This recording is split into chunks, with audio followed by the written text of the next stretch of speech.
ये आम का कच्ची केरी का जो अचार बनता है, अगर आपने बना लिया ना तो आपकी जान मुश्किल में आ जाएगी, क्योंकि इस कदर मज़े का बनता है और हर दूसरे दिन मुझे बनाना पड़ता है।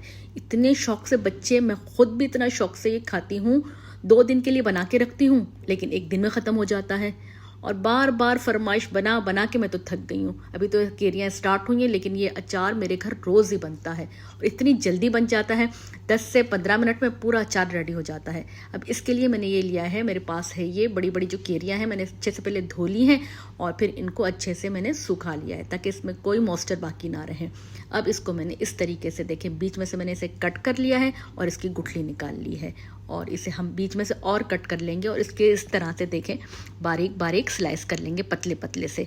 ज़्यादा मोटे हम नहीं रखने, बस इतने पतले रखने हैं कि अच्छे से मसाला भी चढ़ जाए और बहुत जल्दी गल जाए, इसलिए हम इस तरह के छोटे छोटे पीसेस करते हैं। अब ये देखिए, इस तरह के मैंने स्लाइसेस रेडी कर लिए हैं। आपने भी इसी तरह के बनाने हैं, क्योंकि ये इंस्टेंट अचार है और बहुत जल्दी गल जाता है, इसीलिए हम इसको छोटी के उसमें बनाते हैं। अच्छा, अब क्या करते हैं, मैंने लिया है 2 टेबल स्पून भर के नमक, और नमक इसमें थोड़ा ज़्यादा ही जाता है। नमक और हल्दी मैंने 1.5 टेबल स्पून ली है, और इसे हम लगाकर अच्छे से मिक्स करके थोड़ी देर के लिए छोड़ देंगे, ताकि जो हमारी केरियाँ हैं ना वो अच्छे से सॉफ्ट भी हो जाए और इसका जितना भी पानी है वो सारा ही अच्छे से निकल जाए। ये बस इस तरीके से मैंने मिक्स कर लिया। एक छन्नी ली है और इस पे मैंने बहुत अच्छे से मिक्स कर लिया, और फिर इसके नीचे एक प्लेट भी रखी है ताकि जितना भी पानी होगा ना ये सारा ही इसमें निकल जाएगा। अब मैंने इसे आधे घंटे के लिए छोड़ दिया है। अब ये लिए हैं मैंने लहसुन के 2 जवे हैं वो मैंने लिए हैं, और साथ ही मैंने लिए हैं इसमें 2 टेबल स्पून लाल मिर्चों का पाउडर। ये मेरे पास कश्मीरी लाल मिर्च और दोनों जो हो ना मिर्च होती है ना, दोनों मिक्स हैं, और इनको मैंने अच्छे से कूट लिया है। याद रहे, इसमें पानी बिल्कुल भी नहीं जाएगा, इसलिए इसको बहुत एहतियात से आपने कूटना है। पानी बिल्कुल भी इसमें ना हो, बस इस बात का हमें ख्याल रखना है। ये देखें, इस तरह का हमारे पास पेस्ट रेडी हो जाएगा। अब ये रेडी हो गया है। अब हमने क्या करना है, हम लेते हैं ये वाली जो केरियाँ हमने नमक और हल्दी लगा के रखी थी ना, इसका पानी देखें निकल गया है। आधे घंटे में कितना सारा पानी निकला है। अब ये पानी को थोड़ा सा हम हाथ से इस तरीके से निचोड़ लेते हैं, ताकि जो जितना भी एक्स्ट्रा पानी है ना केरियों का अपना, और नमक के साथ तो कितना निकलता है, बस वो हमने सारा निकाल लेना है। इस तरीके से मैंने निचोड़ के सारा पानी निकाल लिया है, और ये देखें इस तरह के हमारे पास शक्ल आ गई है, और फिर भी देखें इसमें थोड़ा बहुत पानी है। अच्छा दोस्तों, आपने मेरी वीडियो यहाँ तक देख ली और आपको पसंद आ रही है तो प्लीज़ लाइक, सब्सक्राइब और शेयर कर दें अपने उन दोस्तों को जिन्हें इंस्टेंट अचार बनाने का बहुत ज़्यादा शौक़ है और खाने का भी। अब लिया है मैंने 1/2 कप ऑयल, और ऑयल को बहुत अच्छा से मैंने गर्म कर लिया है और फ्लेम ऑफ कर दिया है। अब मैंने इसमें 1 टेबल स्पून ली है कलौंजी, और 1 टेबल स्पून भरकर मैंने ली है राई हम वो वाली भी डाल सकते हैं, साबुत राई, लेकिन मैंने इसमें पिसी हुई राई डाली है। और 4 से 5 मैंने ली हैं हरी मिर्चों को भी बारीक बारीक चॉप कर लिया था। अब ये याद रखना है कि हमारे पास ऑयल सिर्फ गर्म है और फ्लेम हमने बंद कर दिया है, और जो हमने लहसुन और मिर्चों का जो पेस्ट बना के रखा था वो भी हम ऑयल में शामिल कर देते हैं, और इसे अच्छे से मिक्स कर लेते हैं ताकि जो भी लहसुन का कच्चापन है ना वो जल्दी से ख़त्म हो जाए।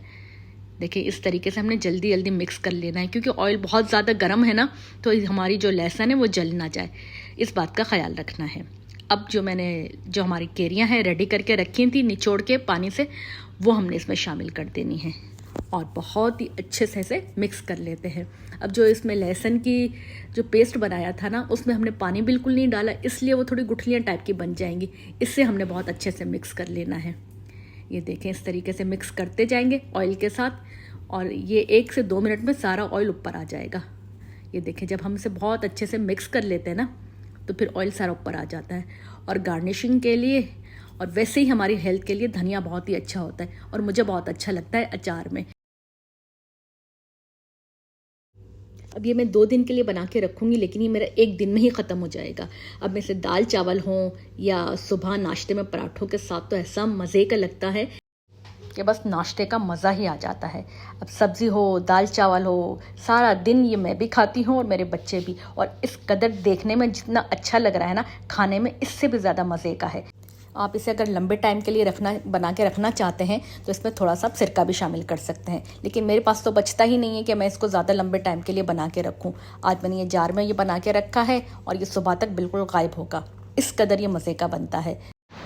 अब इसे हम चाहे तो फ्रिज में भी रख सकते हैं और चाहे तो बाहर भी रख सकते हैं, लेकिन मैं इसे फ्रिज में रख देती हूँ, चाहे जब खाना होता है तो निकाल लेते हैं। अब ये है कि इसमें गलने का तो कोई मसला नहीं है, क्योंकि हमने ऑयल जैसे ही गर्म डाला था ना, उससे हमारी केरियाँ बहुत अच्छे से गल जाती हैं। ये नहीं होता कि कच्ची है केरियाँ, ऐसा कोई मसला नहीं होता। अब ये हमारा खाने के लिए अचार बिल्कुल रेडी है। तो बस आप भी इसी तरीके से बनाएं, खाएं और मज़े करें।